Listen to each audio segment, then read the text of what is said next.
on prisoner reform at this Fishmongers Hall, a historic site just near the London Bridge. Now, that is where the attack is meant to have started. Then he has fled onto the London Bridge, and we've seen, of course, a lot of amateur video out there now of passers-by trying to then restrain this man before police step in and shoot him dead. Now, of course, police have said that this is a terrorist incident, a terrorist attack.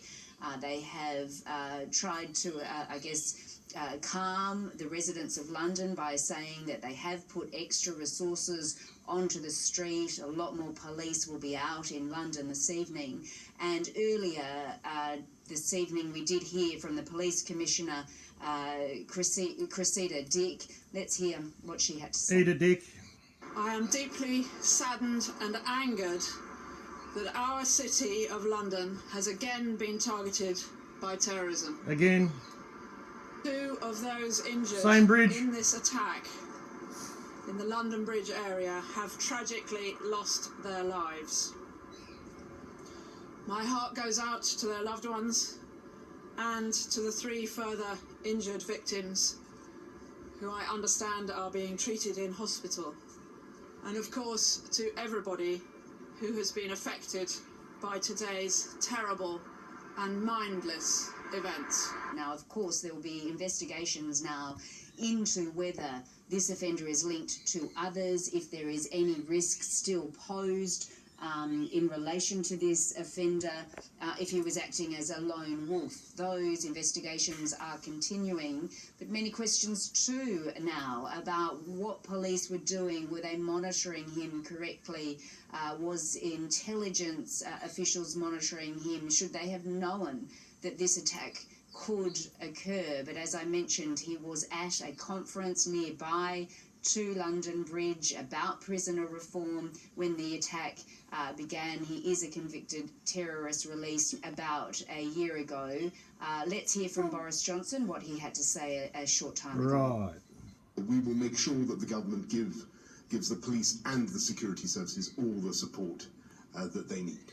There will be now, for reassurance purposes, an enhanced police presence on the streets. Of course. I have long argued that it is a mistake to allow serious and violent criminals to come out of prison early, and it is very important that we get out of that habit and that we enforce the appropriate sentences for dangerous criminals, especially for terrorists, that I think the public want to see.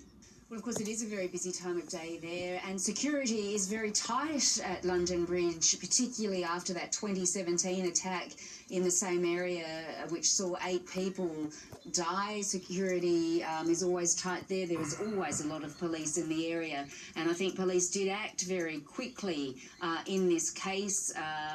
The offender, I think, was shot dead within 5 minutes, after the attack began, and the area was cordoned off very quickly. But there was a lot of chaos, of course, in the interim. People fleeing, running from London Bridge, people stuck in buses, for instance, in cars on London Bridge, and then others seeking shelter in restaurants, in bars, of course in shops and banks in nearby areas, trying to keep safe. And we spoke to some of those people as they came out of that cordoned off area. Let's hear from some of them. People screaming and running down the bridge, so because you cannot really walk. First thing we had to do was just run to NatWest and just close. We're trying to find shelter there. Yeah, it was just scary. My wife was working with me in London Bridge, not far from the City Pharmacy. She went on a lunch break to get some coffee and some food, and on the way back she heard some gunshots and everyone was panicking, so they started running towards the London Bridge direction. She got pushed over. Some of the people that fled from that area, they hid in shops, they hid in restaurants.